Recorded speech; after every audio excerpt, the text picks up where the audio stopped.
in the lane so they can't do any of their funny business. I believe that's what he's decided to go with. But then T1 get to pick the Ezreal, and they're like, well, now we've got this amazing composition that's going to have lane priority almost everywhere. I mean, Ezreal doesn't necessarily just get lane priority delivered over to him. However, when it's played by Teddy, and people like Teddy, he tends to. So, Carrier is on a bathroom break, I believe. Yes. So we are just going to take a little bit of time before we get into this one. But yeah, and talking about lane priority, right? Like with Carrier having lane priority with this Ezreal, he can roam. And then suddenly, you have Lucian who has really strong kill potential when he hits 6, when Carrier has 6 as well. Like, yeah. I mean, they're going to have a lot of kill pressure into the mid lane, so Bay is going to have to play so carefully, so cautiously. I mean, if this was a stronger team, if this was, we're looking at Damwon Key or maybe even Hanwha Life Esports here, I'd be like, I could see this draft working out for Nongshim, but in this matchup specifically, especially where Rich has been struggling in lane, I don't know if Peanut's going to be able to clean this one up. I don't think DuckDom's going to have any priority or any agency in this game. I'm very worried, as most I think were going into this series, but after the draft, I liked how it started, but I didn't like how it ended. Yeah, actually, I still like the fact that Peanut's playing the Nidalee. I completely agree with you on that one, and I think we glossed over it a little bit, but as the draft sort of came together cohesively, it doesn't really look like Peanut's going to be able to get enough done. I think Aatrox is completely outdated. I don't know whether he's of course the Rich champion, right? Like, Rich was the Aatrox god, but we were having a conversation off air about this earlier, and I feel like Rich has almost been patched out. Yeah, like, it's true. He already had a really shallow champion pool towards the end of last year, but when he got those champions, God, he looked good. But now it feels like him going back to those same picks doesn't really have the same gravitas, and it might just come back to bite him here. But it is going to be your classic Aatrox Renekton matchup, like, the more things change, the more they stay the same, I guess. Especially if it's Rich, right? And this draft feels very KT, actually. KT has been drafting like this a lot. With the Aatrox, Samira, you see so much from them. And the idea often becomes, to crush lane if you're trying to play for that Aatrox into the Renekton, you're not going to own it. It's a very skill-based matchup. Doesn't necessarily go that way. But in terms of early control over the Rift Herald and early control over those first few Drakes, like, it's very strong in that regard. But if you're constantly losing out on lane, like Rich sometimes does, trying to be fancy, loses his teleport early, then he can't be at that team fight, things like that, that's what I'm more worried about here for Nongshim. Yeah, it can be a bit dangerous, as well as, like, Aatrox doesn't really quite have the gank setup that you get out of, something like a Renekton there towards the top side. Yes, he does have a lot of CC. You can drag people back into your Infernal Chains, and if you land your combo, they're going to be not doing a lot for a long period of time. However, these are knockups. It's not necessarily that I'm going to dash to you and stun you, and it's basically a free kill that you get with Renekton Nidalee. So we'll see how that top side is going to be played. The problem is that Rich always plays weak side. So as we get onto the Rift here, ladies and gentlemen, for the first time for us in 2021 in LoL Park, I'm so extraordinarily happy. But as we get in here, our eyes are going to be glued towards that top side to see whether Peanut and Rich can get themselves some advantages. Because I want to see strong side Rich. I want to see playing around this, like, mega demon towards the top side, even though his weapons have been nerfed and he doesn't necessarily feel as strong these days. There is still an opportunity as Carrier, hopefully he does feel a little bit better here. There's been actually a bit of a stomach bug going around. Yeah, you've been suffering from this. Yeah, I mean, most people don't know this because I try to hide it, but I was pretty sick throughout most of the cast last week, but I'm feeling much better today. Like, today's my first 100% day. And, it feels like a day to celebrate because we're back in the studio. Yeah. We had Kellen, ring some cowbell just a moment ago for DuckDom as well as his birthday. Yeah. Get your Feels birthday mans in the chat for DuckDom. Not sure whether he's going to be gifted with the present that he really wants here today. However, still very, very early days on this one. Oh, no. Missed the CS. Oh, disaster. I think it's all over. Pack it up. I guess we're going home from LoL Park early. No, take it all back. Close is just going to shove out this wave. And DuckDom and Kellen making their way down here a little bit late as they were helping Peanut out as per usual. 25% is not a great win rate. Yeah, a lot of this for KT Roaster, They've been playing this a lot. Hybrid has just not found that much success with this, even though they've drafted it so much. So that's definitely dragged the win rate down a little bit. As look at Teddy's win rate on this Ezreal. It's made a big comeback. pretty high. 9.4 KDA is disgusting. Hard to kill that guy, you know? He's zooming around. Man, LCK total. I wonder how far back LCK total goes. Because, like, having that kind of KDA on a player that was on Jin for a lot of his career is, I don't know. You might say things like KDA player, but Teddy's just always been so impressive. His positioning is, you know, something that people don't talk about very much because it's not as cool to talk about as, like, his pentakills and flashy late game fights, but it's something that I've really picked up on, especially this season for him. He's just, and even better than Gumayusi, I would go as far as to say, is he just knows where to be all the time, so that's why he does so much damage in those fights. This is actually going back to what Chronicler likes to talk about when it comes to Gumayusi, and I really agree with sort of his take. And newer players, generally the laning phase is where they dominate, right? Because that's the part that is so similar to just playing solo queue. However, playing competitive team fights is a completely different beast. And yes, Gumayusi has been, you spent a fair bit of time. As I'm going to hold this thought for a moment, as Owner has found Peanut and is just going to steal away his Gromp. That was a lot of brute force. As he does pick that one up, and it will move over to this Rift Scuttler. Damn, he's outspoken on how aggressive he is, but that was just like going in and taking the lunch money. That was bullying, straight up. Not very fair as Justice Punch comes back here.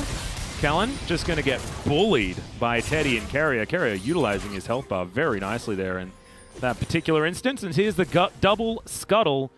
And I'm a bit scared, Wolf, because this is exactly what we were talking about in the early game. This early game can be really strong for Nongshim a little bit later on. Like, outside of this, I mean, this is like supreme early game, but some of the fights that we're going to have as the first Drake comes online, that first Rift Herald fight, I think Nongshim will have a much better time. But already getting a really fast lead in this kind of almost speed run matchup between the Nilly and the Lilia is such a great boon for Owner here. And it's going to be hard to catch up for Peanut. And I was on a rant, on a bit of a tirade before, but I'd completely forgotten what I was talking about. Well, you were talking about like the experience that comes, I think, or you were relating it to the experience that comes with being a pro gamer versus being a solo queue. Because the beginning, the laning phase is the most important part, but what you learn as you become a veteran, right, is where to position. And Teddy has, I mean, he's one of our longest-standing LCK players we have at the moment. So, surprise, surprise, he knows. Well, that is going to be another camp stolen, as Peanut does land the spear, but that's an Angus spear. That's not a I'm actually going to be able to come and kill you spear. As they do get some vision over the wall. Closer was just standing around. He wanted to back, but wanted to make sure that Owner was going to be okay. Did so. And he has about a 10 CS advantage. Already a wave in the lead for this Lucian that makes another recall. Comes back with even more. But have a look at the gap in the jungle, dude. Like, Owner is just destroying Peanut now. He has stole his Gromp, got the scuttle control, and, you know, right now on the top side of the map, too, Zeus has a huge lead, and it was even higher just a moment before as a wave crashed in. You know, Rich was able to pick some of those up, but he can't play aggressively because they know Owner is nearby, and this is just a really rough start. Whoa, okay.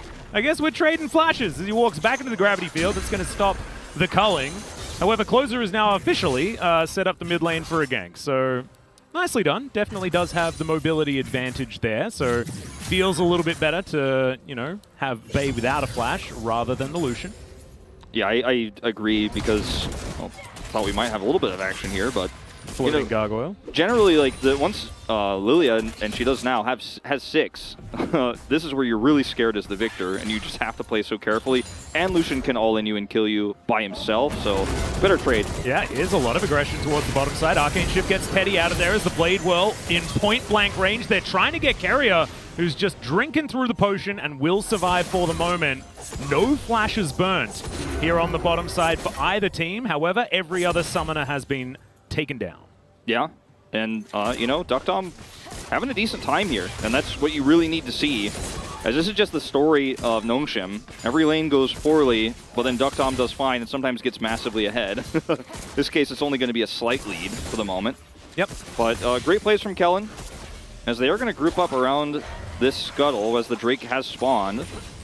Peanut desperately wants to grab his first scuttle of the game. This is a pretty standard, you know, weak side Ezreal style of play from Teddy. He's going to fall down just a little bit in farm, but he equalized quite a lot after that minion wave was taken.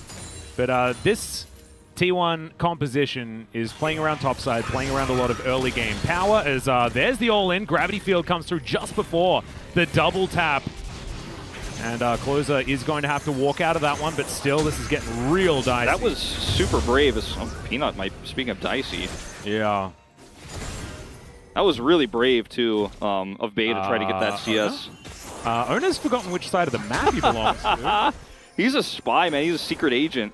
Blue side jungle stealer. He's like a secret agent, but he's not very good at it. You know, it's like he's broadcasted exactly where he is. I wonder whether he'll take the Grump. Looks like no, as he's planned a dive on the top lane.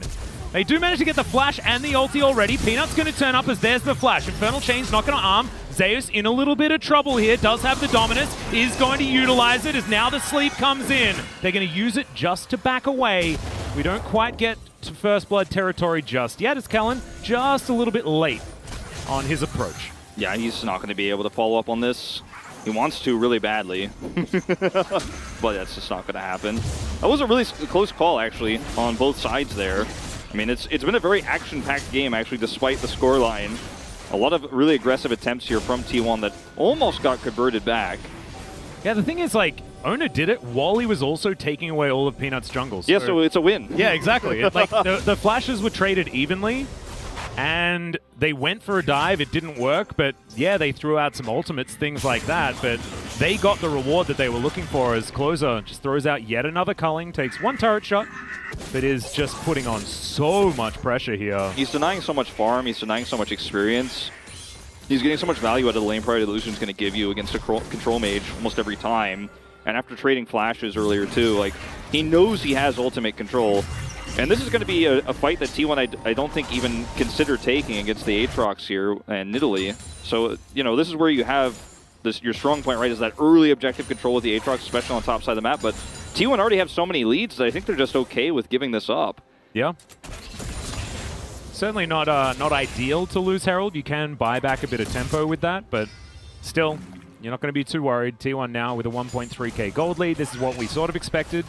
But let's see whether Peanut can set this one up as Closer copping a Chaos Storm. Peanut comes through but doesn't really have an angle.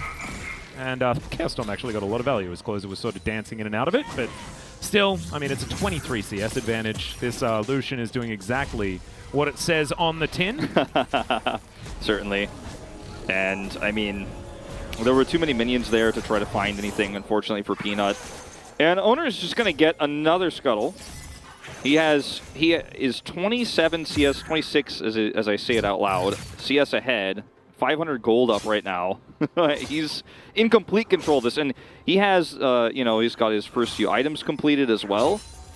This is a really great start for this rookie player, you know, that we weren't as hyped for as some of the other rookies on T1. Gumusi coming through, Zeus, right? But Owner has had a very impressive start in his first 3 games. And also playing around Zeus again. Of course, they played together on the T1 Academy roster for, you know, quite a bit of time. And so able to utilize that synergy yet again here in their second match out. And as you saw, you know, that wave crashing in exactly when he was driving his way by. Didn't necessarily net them a kill, but that's okay. No harm, no foul, as Closer is going to continue boosting up those T1 plate stats. Takes his first one of the game so far as Owner once again towards the top side. And this is what we're expecting, T1 playing around their top side of the map as Zeus is, dirty farming between the turrets. Yeah. Peanut's going to be called back here once again. And Peanut has to be here, which means that Closer can actually just free push mid and do massive amounts of damage. He's denied 30 CS, and he's extremely ahead in experience. Because he ulted even to deny experience, he caused Bay to miss several cannon minions. So, I mean, the lead in the mid lane is just insane. And this is going to really slow down where Victor's power spike could be much later on in the game because he's just going to take so much longer to get those items online. Do you know what's a real shame, though, Wolf? Teddy's behind an entire 6 minions. Yeah, that's it. Which is, you know, weak side Ezreal for you. You know, it's suffering just a little bit there as Carrier may have caught Peanut out of position. The sleep will come down. Watch out, he comes in, gets over the wall, and First Blood is going to be claimed by Owner. Now the turnaround being attempted here from Kellen as the Lucian is going to be taken down. Heroic entrance, not quite enough, but now Bay can Can he set up enough here with this one? No, he can't, as Ona is so extraordinarily huge at this stage of the game, and it's not even over yet. Kellen getting on in there, does have level 6, but doesn't have his ulti available. Ona in trouble, but able to pick up a kill on the way out. That is 3 already as Doctom will get the flash out of Carrier, but Teddy gets over the wall, no more mana left, and Doctom will get out with his life. And that was a lot of action, but T1 do walk away victorious. T1 do walk away victorious, and now I think Nongshim have to try to make a play around this Drake, right? I mean, that's all you've really got here.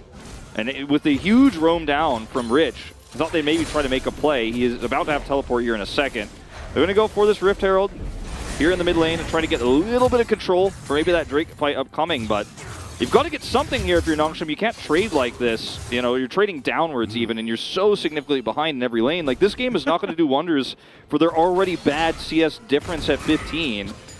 Especially when you look at the compounding stats here for Bay, unfortunately. Yeah, no, it's going from bad to worse, absolutely, here for Bay.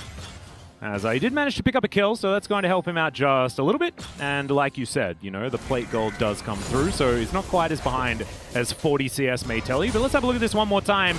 Classic Carrier, making the aggressive plays. And then Wonder just is here. He's just here, and he's going to get a kill instantly. And then he wants more. They actually stay a little bit too long here. Really nice follow-up here from Bay. But, I mean, look at how good this Lilia player is right now. Like, he's actually fantastic, and he knows just how far he could push the issue. His timings of rotating are so good, and his sleep was perfect. Then we stay a little bit too long here. Again, Flasher traded. But T1 actually are getting the Drake right now in live, and they're going to get the first one of the game here. And this is such a huge issue. Nongshim just don't have any control over the game right now. Yeah, Teddy coming in and getting a flash at the end there is actually huge as well. He holds on to his, so they're going to have a bit more control. There on the bottom side, Essence Reaver now completed here for Teddy as Zeus going to find Peanut, who's not going to be successful taking down this red buff, really trying desperately to get something back in his favor on their side of the rift. You can see Ona with the Liandry's already completed. You might be talking about things like Moonstone and stuff like that, but this Lilia is their sole source of magic damage. And Ona is 100% going to be attempting to carry this game. And so far, so good. He kind of already has, right? You know? So, yeah, I like this build so far. We see Executioner's Culling coming out here for Zeus as well. Some of that extra heal deny against the Aatrox. You love to see it. So, kind of an alteration on the build. See what he ends up building later on. Is, you see the Essence Reaver here for Teddy. This is the, you and I talked about this build before. Oh, sad times. So close. But this is a build you can go on Ezreal where you build your Mythic much later because the value you're going to get out of the Essence Reaver is so much stronger. Yeah, a lot of people actually don't build a Mythic. They, the first 3 items are in fact just not Mythics, as you go this into the Manamune and then into the Ravenous Hydra after that. Certainly means that your wave clear is just insane. Yeah, and if you want some extra pen, you can build the... yeah, the little knife thingy. Yes. The blue knife thingy. The blue knife thingy, or you can go into the Divine Sunder as well. Oh yeah, the old Divine Sunder build. I think that one's a bit outdated these days. Sometimes people finish it as their 3rd item because then you get suddenly you get Mythic passive, and it's nice, but I don't think we'll see it here. Yeah, and also the Sheen is redundant. It's redundant, yeah. It makes me sad. It's like when you used to see the old Black Cleaver Trinity Force builds for some people, and I'm like, what? But the Phage passive, man? How do you get double rage? It doesn't stack. It's not worth it. It's not efficient. Oh, God. But, people still used to do it, as now Zeus has found Peanut once again. Croc on Kitty action. And not really going to be great for the cat, so Peanut's going to get out of there. Yet more brute force. You can see, look at all the defensive vision here for Nongshim. It really is indicative of how this game has gone so far in the early game, the amount of pressure that T1's been able to put on. Yeah. Certainly been impressive. However, we talk about Doctom being the carry, and he hasn't been put down. Yeah, he's stable, and that's been the story for Nongshim. Unfortunately, usually in those late games, like he does okay, but then they still lose, and they lose in like a 35-minute game. Yeah. But, I mean, they have a victor with this one, so...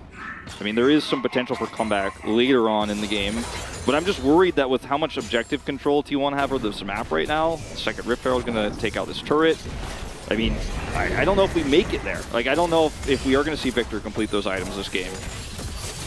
Well, Teddy looking to try and challenge here, as you can see. Ona taking a lot of damage from Rich, who flashes, but the counter flash is going to be there. Now Zeus trying to get out of the way of Peanut, who's looking to chase after him, but Slice and Dice is one heck of an ability, and he is going to be absolutely fine. The culling's going to get cancelled there as the Chaos Storm Ultimate's just being traded off cooldown here in the mid lane is what it feels like. But the aggression always seems to go in favor of Closer as the turrets are really starting to crumble too. Yeah. Pretty quick succession here for T1. I mean, he's pushed all the way down to the inner turret and ults, right? Like, he's got so much control over this lane.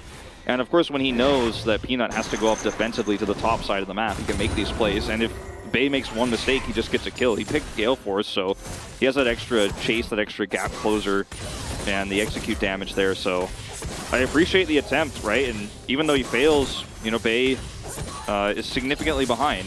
So again, that later part of the game that we're hoping for, or Nongshim fans are hoping for, again, tougher to reach it. Yeah.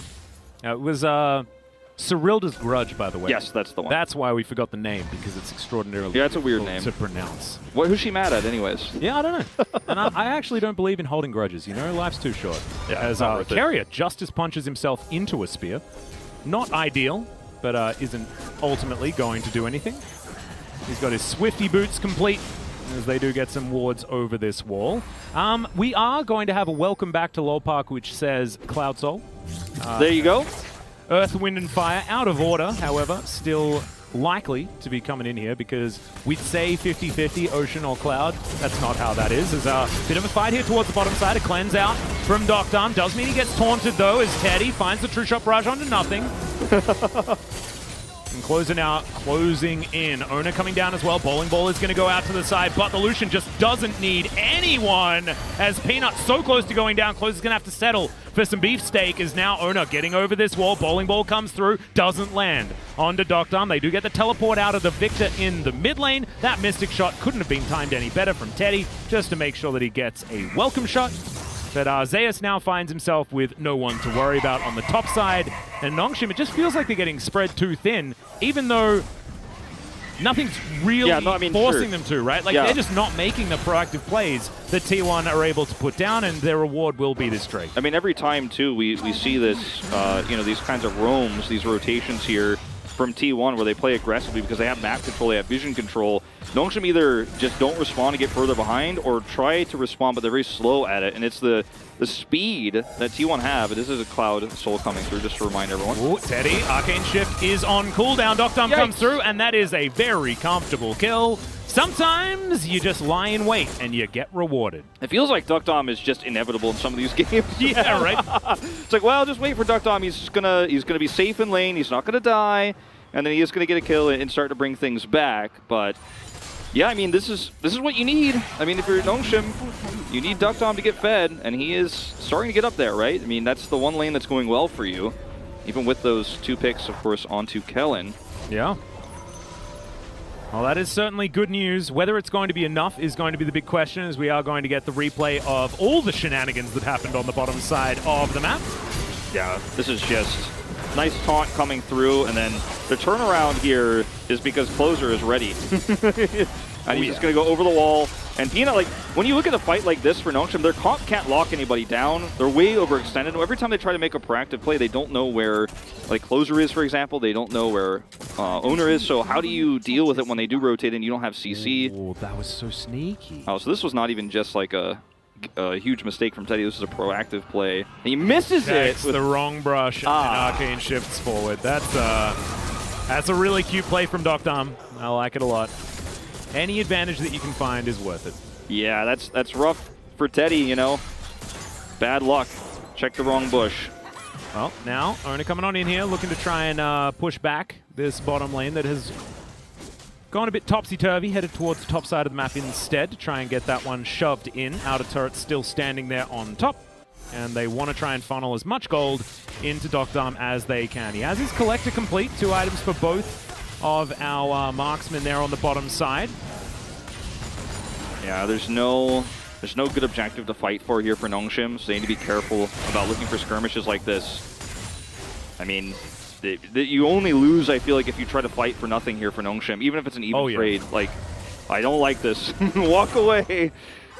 And actually, they vacate the river right as T1 comes on over to take the Rift Scuttler. So Just a little bit not worth milling about, as Zeus is going to find position here in the brush, as Rich still doesn't know that he's here. Wow. We got some weird brush shenanigans going on. Yeah, we certainly do. In this game. Now Teddy's like, okay, I heard you had problems with 180 in the mid lane. Let me introduce myself. Oh, goodness me. You wanted to get that control word cleared up? No. Almost has his Mirror Mana transformation completed as well. And it's ticking on up very, very smoothly. Never really going to have any mana issues ever again here in this game. We'll see where he does go with the build. You can still go for the Duskblade. You know, spend a bunch of time invisible, which is pretty cool. As double masks. Yeah. Oh god, this is like a lot of damage. Yeah, never want to underestimate what Lilia can do with this build. You got the Oblivion Orb as well, and they have Executioner's Calling, so like Rich is just not going to be relevant in these fights, the longer parts of them, right? He's not going to get that much heal off of his Gorge Ranker ever, so he needs to threaten somebody from a flank angle to be relevant. We're already kind of starting to hit Aatrox's expiration date here in this game, so you know, I mean, he's a pseudo frontline, I guess you could say. And I mean, yeah, I think that like Aatrox does have a use with the Samira composition because of the pile-in, but like right now, I mean, what is this Aatrox really doing? This is going to be his first addition to the scoreline, and unfortunately, it's in the wrong column. Yep. It's just a really unfortunate, you know, dive there. There's nothing an Aatrox can do in this case, especially with, you know, Lilia having her sleep available. It's just a guaranteed kill. Yeah. And let's see if they can trade something back here. I mean, Kellen is here. This would be great gold for Duckdom. I mean, this is what you need. Well, how much of a protector can Carrier be as he does find the double taunt? Bay's going to come up as well. They do have full information as Closer gets out of the way of the Pulverize. They do kill the Renekton, but now Closer is trying to unleash himself, looking to take down Bay. The Chaos Storm going to be a bit of a problem. So, already the Crocodile being taken down. There is the dash forward from Closer. Steps out of the gravity field a little bit too late there as he dashes over, takes down the Victor, and now Owner's going to turn up and try and gatekeep. Teleport going to immediately come in as the rest of Nongshim are going to rally around Rich. Closer most likely going to be taken down as the home guard was there. He breaks the chains that bind, but Rich is just going to stab him in the back. And that will complete that one. Peanut looking for a few spears here as the Baron gets a little bit upset, but that's a really good fight back here from Nongshim on the top side. I mean, that's what you need, right? That's what you're hoping for if you're Nongshim. You need to fight back like this. You get another kill onto Duckdom. It was super well handled by them. They got a little bit split towards the middle part of the fight, of course, but we're able to trade back that final kill with Rich coming through with the home guards, as you mentioned. So ends up being really well done here for Nongshim, and now they're going to look for turning this small advantage into a Drake, with Closer not being here right now. So finally starting to get some control over the map here. And I don't think T1 are going to let this go easily, though. Well, it is a Cloud Drake, as the Blade Whirl will come through and deny the True Shot Barrage. We didn't actually mention this because, of course, don't feel like we have to, as I'm on the desk. Cloud Souls are inevitable, and that is, of course, what we're dealing with here. So Nongshim don't exactly get the greatest of prizes, but they at least deny Elder and Souls and things like that as this game does go on. And yeah, getting some ulti cooldowns, always fun. Yeah, I think it's pretty good for T1's comp, actually. Yeah, if they were to get it. Especially with the amount of cullings that are just being thrown around. And Lilia. Closer. Yeah, Lilia's sleep too. Like that's the really scary thing. I mean, also, I mean, for Ezreal's ult, it's pretty significant. Yep. It means the most on ultimates that you can just freely throw out almost at any time. So yeah, there are a few of those here on T1's side, as we're going to have a look at this sad time for Rich once again. Yeah, I mean, he's just trying to clear the minions as fast as he can. He's just, I mean, what do you even do here? You die. That's not even worth a replay in my eyes. It's just tragic. But this was actually really well played from Nongshim. The S rank being triggered for Duckdom at the perfect time. And he's positioned so well here on the left side. And when Zeus comes through with a teleport, they just turn onto him. Then they preemptively avoid Carria's ult. And unfortunately, Bay steps over the line a little bit here, like underestimates Closer damage output. So that's a pretty big mistake here from Bay, but at least they're able to turn it back around. Yep. Gale Force working out pretty well there for Closer to make sure that his position was a bit confusing. This was a bit sad for Closer, as of course Owner sort of leaves him on his own, but there weren't too many options here for the Lucian.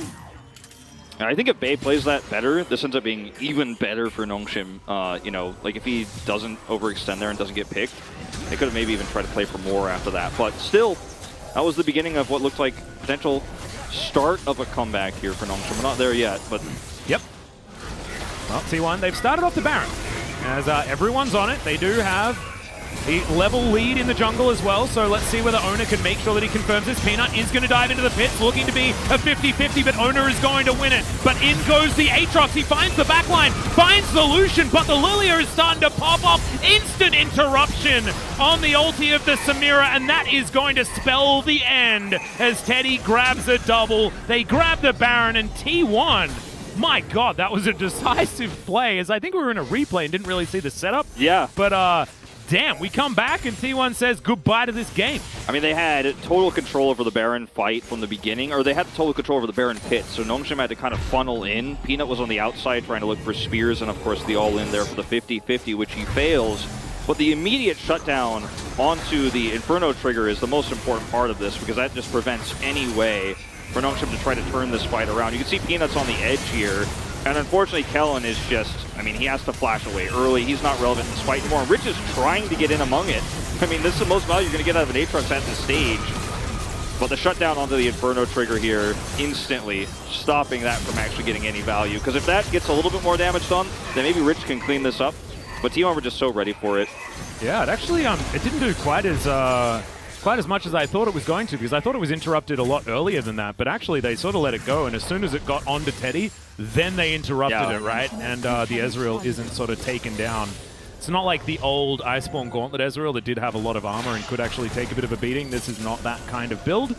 I miss that build sometimes. Yeah, me too. It is certainly a lot of control. That was the Ezreal that I used to know how to play. Now it's back to just difficult Ezreal where you have to hit skill shots, and my old man hands don't necessarily do it quite as well.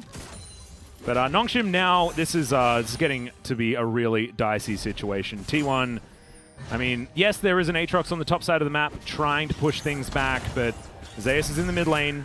He's pushing this one in. Bottom side of the map is going to fall down as well.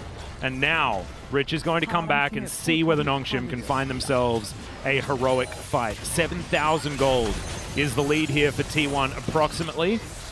And they just have so much vision control too. You can't flank this, you can't try to wrap around. There's nothing, there's nowhere for Rich to teleport to, so he can't really flank this in any way. So you're just kind of sitting back and eating these cannon shots. Nice block there from Duckdom. Yeah, Duckdom he's a really good player, but unfortunately, Nongshim have just not been able to rally around him quite enough this game, despite some of his heroic efforts here on his birthday. But T1 still trying to close in. Haven't actually cracked this turret just yet, but Nongshim are going to realize that the brute force is a couple of autos away. And this inhibitor will be not long for the world. Can T1 get more is the question, as we've only got 9 seconds left on the Baron buff. I think they could be happy with this, but they're in a really good spot to collapse. Yeah, looking for it. Got this little side-on situation that's quite confusing, as the Infernal Chain's just barely broken in time there from Carrier. And T1 will back away. Probably look for a reset, spend a bunch of that gold. There's the Grudge, like we were talking about, picked up here for Teddy. This is the new look blue build. As of course, you still get that little bit of a slow that the Grudge does provide. Yeah, it's really nice for shutting down frontliners, and it's obviously scales super well into this stage of the game. As T1 just take the inhibitor, walk it back, and grab their first Cloud Drake of the game, putting themselves on Soul Point. And they are in a fantastic lead right now. I mean, Bay is getting closer to his Void Staff. That's going to make things a little bit easier to team fight in, but I mean, Nongshim are just not able to be present on the map. Like taking this farm, taking the red away, is like the most Nongshim has been able to take away from T1 this game on the map. And it's just a sad state of affairs, unfortunately.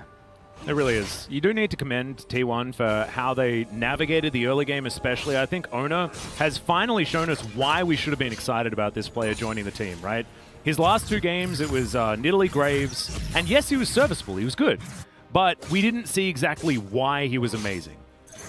This was like walking into Peanut's jungle. A man who has been playing in the LCK for exactly 6 years, which is a lot longer than 1 week. Yeah, it's like he came to the he came to the school as a freshman and like took the prom king and like slammed him into a locker. Yeah, exactly.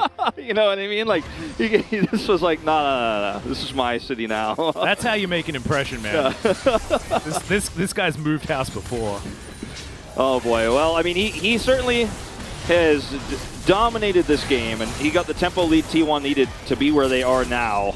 Yep. I mean, there's a lot of compositional issues we've already kind of discussed, so we don't have to beat a dead horse on that one here for Nongshim, but I mean, some of those issues, you know, have kind of passed their point of being a problem, and now their comp does become stronger again, but I feel like it's a little too late. Yeah, well, this is the thing. Like, if you play an early game composition and it actually works, you get to a point like this where you just have so much money that the champions barely matter, right? Yes. And that's exactly what T1 have been able to do. They've got over that sort of hump.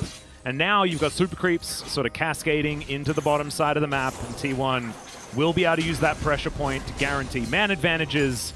And this is sort of the textbook game end that we talk about so often. And the T1 is so famous for across the years. Yeah, absolutely. It's something that we now sort of liken towards Damwon Kia, right? Yeah. They're the team that has been so good at sort of the macro suffocation, but it was owned by T1 since, you know, what, 2013? Yeah. it's kind of their thing. And it was almost a meme for a while, but they kept winning. Yeah. And in this, you know, this game, we're in a different world of T1. This is 5-5 T1 in 2021, but hey, their third game on this roster, their 7th variation. It's a good start, you know? Looking like we're headed towards a 3-0 start for these guys, and yeah. I don't Eddie know. has his Duskblade, by the way, so he just got 3 extra items worth of mythic value. That's a power spike. That ain't bad. Yeah. I mean, that's going to be what you want.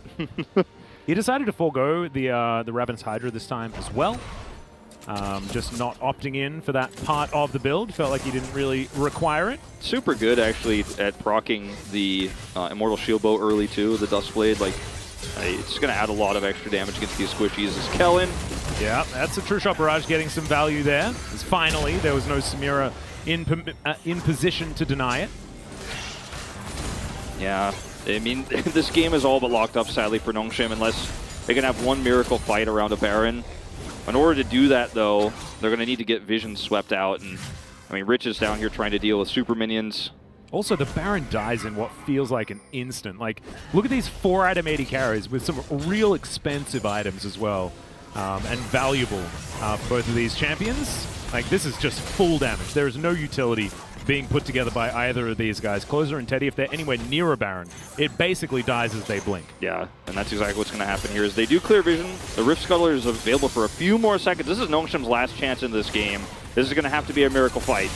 Well, the Baron is certainly going to go down, and there's Carrier in position. He locks up Rich, as now Teddy gets to work on the backside as Peanut has to dive out immediately. Closer trying to escape this one, going down extraordinarily low in T1. They do suffer some losses in health bar, but not necessarily in the kills just yet. The Lilia will fall, but now Teddy is over the wall, and unfortunately, the ulti's not quite enough because it doesn't pierce far enough to get Teddy, and he hops on in and grabs that one. That's going to be the ace, and that should be the game here for T1. Really good draft here for T1. I liked how they closed things out. Closers, Lucian ended up giving them so much prio in mid. Nongshim didn't have any agency in this game. The Aatrox pick that we were raising our eyebrows at definitely kind of went as expected here for Nongshim, unfortunately, and T1 really clean game here, 3 in a row now, again, against very weaker opponents here than, you know, you should be probably getting too excited about.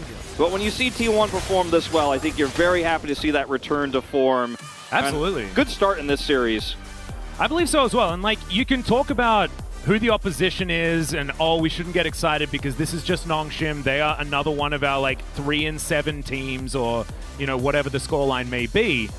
But the thing that I think that people should look at is the fact that T1 finds this win by drafting extremely well, playing around their composition extremely well. The amount of pressure that they had in the early game was fantastic. Getting the Lilia ahead was very important because she was their sole source of magic damage. They did so beautifully by creating space for Ona to get into the enemy jungle. He was pulling off all sorts of shenanigans, but he can't do that if Closer isn't relentlessly pushing. He can't do that if Zeus has control of the top side. And then they have Ezreal on the bottom side of the map, the best weak side AD carry that exists in the game, and they play it to basically perfection, and then they make the hard calls when they need to decisively take that Baron that we saw in the mid-game. I think it's like, this is what we expected when we saw, you know, a coach like Zephyr move back over to T1, right? Because that's what we felt Damwon developed into. And when you look at a strong first pick like the Nidalee, like from the start of the draft, you think, okay, this is looking great. But then if you play a draft around shutting down all the lanes and playing against and smashing the jungle, right? Like this was designed to destroy Peanut. Exactly. Once Peanut doesn't, he's so far behind in farm. He doesn't have any agency on the map because he doesn't have vision. He's playing defensively, trying to save Rich. He's a champion that doesn't have CC. Right, he's playing Nidalee, so you can't lock anybody down. You can't save Bay in the mid lane. If you try to save Bay, if you try to rotate over, you might die too, actually, in this case, as a Nidalee. So, yeah, Bay ended up being a big weak link in this game. It's not his fault, but it was very superiorly drafted by T1 that made it. He basically couldn't play the game, and Nongshan were playing a 4v5. It felt like he was down 30, 35 CS and lost so much experience. Fantastic game here for T1. Yeah, really, really good stuff. I believe we do have the post-game ready for you, so we can bring that one onto your screen and have a look at some of the disgusting damage that is done by an Ezreal. Welcome back to the game, Ezreal. Really glad that you're here with all of his skewed numbers that get thrown out. But, I mean, it's just big numbers across the board. Even Carrier did double the damage of the